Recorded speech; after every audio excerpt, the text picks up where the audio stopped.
Hello there. Today we'll be making carrots with chocolates and nuts cake. So stay tuned and enjoy.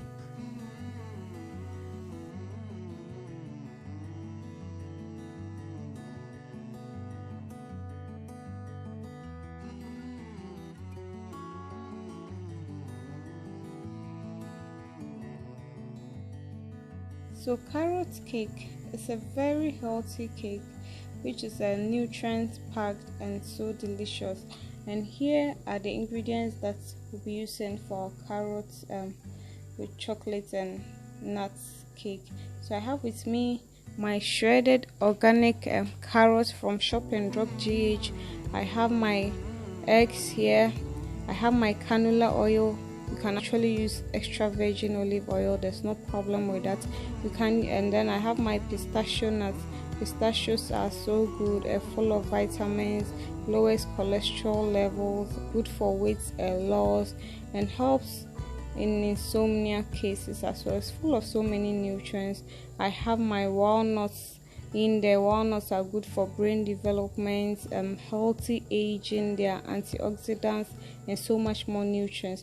So these are my crushed pistachios. I just take the pistachio, remove the shell from it, and then crush it. You can actually crush it with whatever you want. And that is my walnuts, which I've also crushed as well. So I have my sesame seeds, which are nutrient packed, full of ions and other essential nutrients as well. And then I have my granulated white sugar, which we'll be using. I have my raisins and cherries. Raisins are so good, full of fiber and very good, full of essential nutrients there as well. And then I have my cocoa powder. Cocoa powder too is very good. I have my baking soda there, my baking powder here, my salt, half teaspoon of cinnamon powder in here, and then I have my nutmeg. Nutmeg is actually, this is my pastry flour. You can use all-purpose flour, there's really no problem with that. I have my fry light to grease my pan. You can use any greasing agents to grease your pan, that's okay. So this is my vanilla extract. You can't do carrot cake without your vanilla extract. It's an essential ingredient for your carrot cake. So we go to the next step. So we sift our flour to get rid of debris and other lumps that might have been in the flour. It's always important or very necessary to sift your flour if you want to bake and then avoid have a lump free cake. You always have to sift your flour. So that is just sift it through to be sure you have a soft good flour. So our flour has been sifted. We measure. Always scoop into the measuring cup and flatten or level it with a knife to have an accurate measurement. So we just do our measurements. We'll be taking about 4 cups of the pastry flour. You can use all-purpose flour, there's really no problem with that. And you can always reduce or increase, it depends on the quantity of cake you want to bake. It's not really restricted, or you don't have to follow, but be sure that your measurements are accurate. So as you watch this, you know how much of each ingredient you use, depending on whether it will be smaller or more than what I'll do. So I'll just get rid of the extra flour and then go to the main process. So here's what you'll do. We'll just go ahead, measure our sugar, and then we start. So I wouldn't use so much sugar. As I said, this is a healthy cake, so try as much as possible to reduce this sugar. This is almost a cup, so let's say 3/4 of the sugar there will go inside. And also carrots, it has a sweet taste, so much sugar might increase the taste. So this is just it, but you can feel free to add the quantity of sugar you want. It's not really this thing, but this is a healthy cake, so we make it as healthy as possible. then we break our eggs. It's always advisable to break your egg one at a time to avoid having spoiled or rotten eggs in your cake. When you break it one at a time and then there's a rotten or spoiled egg, you would notice. But if you break all together, you wouldn't notice that an egg is spoiled, and you might end up messing up your cake, which we would want to prevent. So always be sure and have the patience to break your egg one at a time. Break it into the bowl and transfer. Avoid breaking your egg directly into the mixer, which is not good. Like I said, we wouldn't want to have a spot, or we wouldn't want to mess up our cake. So just follow this simple instruction and always try. You see an eggshell has dropped into it, always use the bigger shell to take it. It's easier to use that than a spoon. When you use a spoon, it will be difficult to take it out. So that is just a tip I learned from Food Network. And always try to break your egg from the base instead of the tip. It's easier. It works for me though, but not restricted to you. You can do it whichever way that you are comfortable. So go ahead and then mix this or cream this the sugar and the egg together for the sugar to.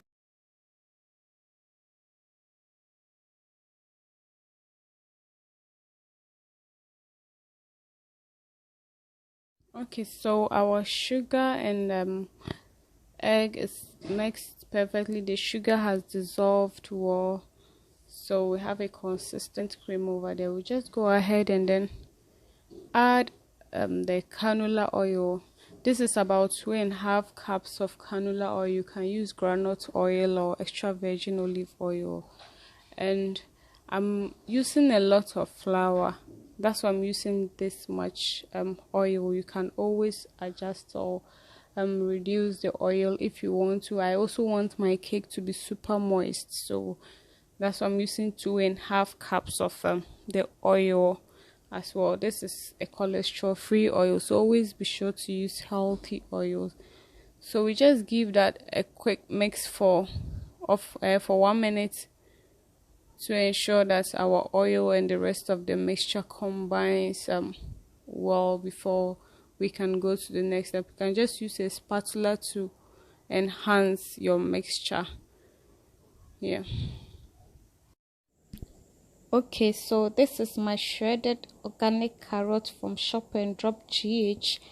I'll just put in there and mix it. So you just add in your carrots to your sugar, oil, and then egg mixture, and give it a mix to have a uniform mixture over there. Carrots are very good, full of carotenes, vitamins, and other essential nutrients. This cake is a healthy cake, so I don't mind using any amount of carrots. Carrots are good. So that is it. You stop the mixture over there, then we add in our flour. This is what we do. We mix our dry ingredients with our flour before we can add it. So this is my half teaspoon of cinnamon going in there, and then half teaspoon of salt going in there as well. So all dry ingredients mixes together before going in there. So this is my baking powder. I have 2 tablespoons of baking powder that I'll be using, and then 2 tablespoons of baking soda as well. So 4 cups of flour to 2 tablespoons of baking soda and baking powder. And then we just go to the next step, grating our nutmeg. With nutmeg, I don't usually measure it. I just grate in and then until something tells me to stop. That's just by the way, but nutmegs are good, so they don't really spoil or like too much or too little, but it's always good to add a reasonable amount of nutmeg. Okay, so we are done with the dry ingredients, so we just mix it together. But then I have my vanilla extract. I'll be using 1.5 tablespoon of my vanilla extract. Vanilla is very good and it adds a very good flavor to your cake. So the previous one was half. This is 1 tablespoon, so we are adding 1.5 tablespoon of vanilla into our mixture. Then we just use a whisk to mix all our dry ingredients. Make sure that the mix well, they are perfectly mixed and everything mixes in well before we can transfer it there. So what I'll do is I'll just raise this up and then bring my cream here. I'll do it manually just to make it. This is not much, so I don't really need a machine to do that for me. I like to use my hand at this stage, so just use a spatula and then mix everything. Add your flour to the mixture. This is a very good, look at how good this looks. It's so nice.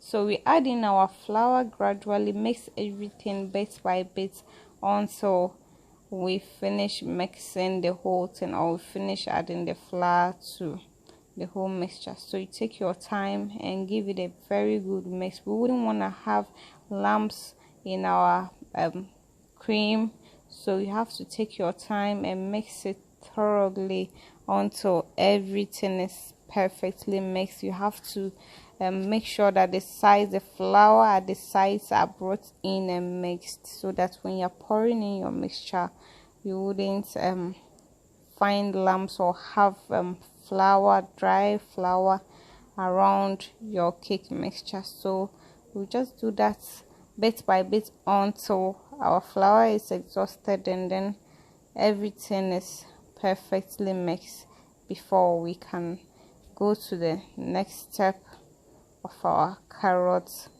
cake.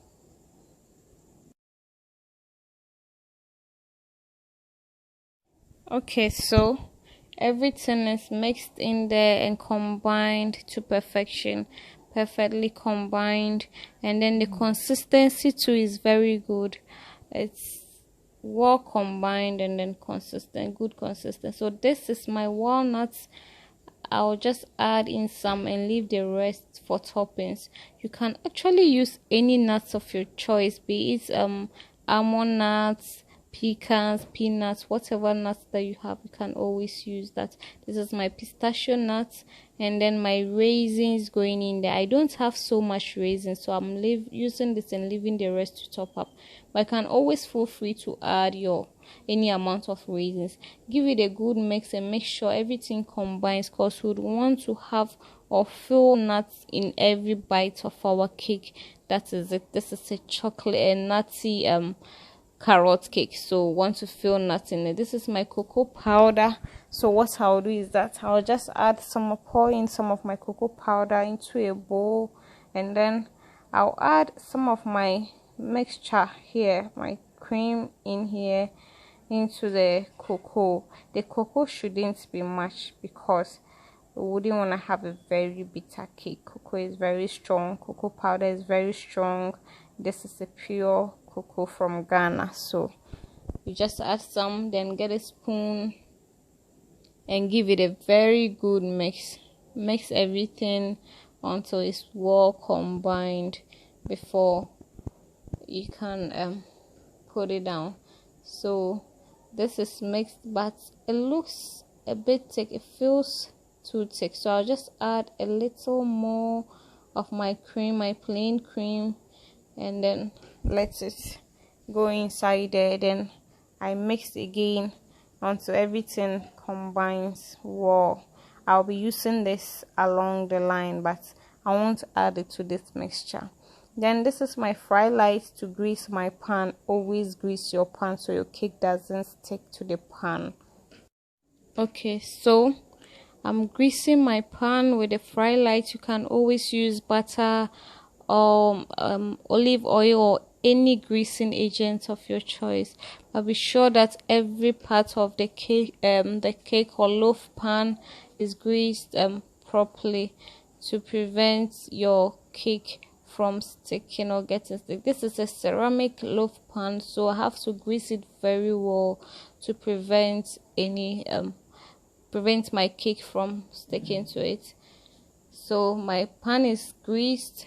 I'll just go ahead and add some of my mixture to it, my cream to the pan. So I'm pouring this into the pan, but always bear in mind that because of the leavening agents, that's the baking soda and powder in it, the size of our cake will, if not double up, but it will increase after the whole thing, after baking. So you don't want to fill your pan to the brim. So this is my chocolate mixture I did earlier on. I'm just using it as a base or layer in the middle, more or less. When you cut, you have your chocolate in between your cake, just to give it a good look.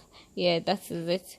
Then you add in small of cake mix, and then you use your spatula to work on it, pass through it to be sure that it covers your chocolate. You can also decide to put your chocolate on top, like as in it should be the last thing. It doesn't matter, whichever way that you want to make your cake look, it's all up to you, but I'm just doing mine this way. So use your spatula and then level everything up, and then I'll just add in my nuts. This is my pistachio nuts. It's for topping. So at my end product, I'll have nuts all over my cake. But if you don't want to top it up with nuts, it's all good. It's all based on you. So my walnuts too, also going in there for toppings as well.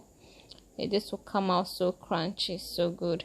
And then I'll add my sesame seeds. Sesame seeds are so good. I always add it to my cake, especially for my toppings. They are so good. So my sesame seeds, and then my raisins. I'll just add some of the raisins. So the topping depends solely on you. You can decide to add your nuts or whatever, and even with the carrot cake, you can decide not to add nuts. It's all on you.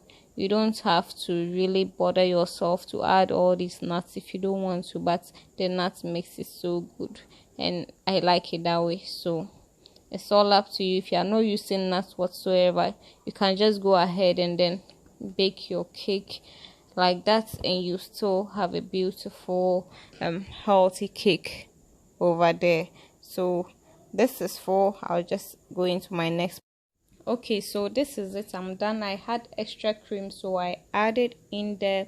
I added an extra cake pan. So I forgot to mention, after I finished mixing my flour and other things with the cream, I preheated my oven. So this is it. Just put on or switch on your oven to preheat it, so that you have a consistent or a good temperature as at the time you put in your cake. Because once you don't do that, the leavening agents, that's the baking soda and baking powder, would react slowly to the heat, and you wouldn't have a very good cake. So you would want your temperature to be consistent before you put in your cake. And then once your cake goes into the oven, please be sure not to open it for 15 to 20 minutes, because you wouldn't want the cool air from our surroundings to get into the oven, because the oven is hot, and then more or less we'll have a mixture, and the temperature wouldn't be consistent. So take note. Okay, so it's after 30 minutes, and then we are checking on our cake. Wow, look at that. It looks so good and colorful, and look at our nuts over there. So we'll do the toothpick test. We just use our toothpick to poke into the cake, and then we have to be sure there's no trace, not even a single touch. As you can see, there's a little trace of the cake, which means our cake is not ready. So once your cake is not ready, you just put it back. But usually most ovens, certain parts cooks faster than other parts. So what I do is that once I check, I just trade places or switch sides of the cake. So I take the left side of the cake to the right side, and the right side of the cake to the left side, so that I have everything cooks perfect, or everything bakes well. There's a consistency there. So this is what I'm doing. I'm just taking the other one to the left side cake to the right side, and then vice versa. Wow, this is so hot. I forgot to take my oven gloves, but this is cool. I'll just manage with this. Yeah, so we just put in the other cake to this side, and then We close our oven for 10 to 15 minutes and our cake will be ready by that time. Okay, so our cake is ready. Look at our nuts on the cake. It looks so good.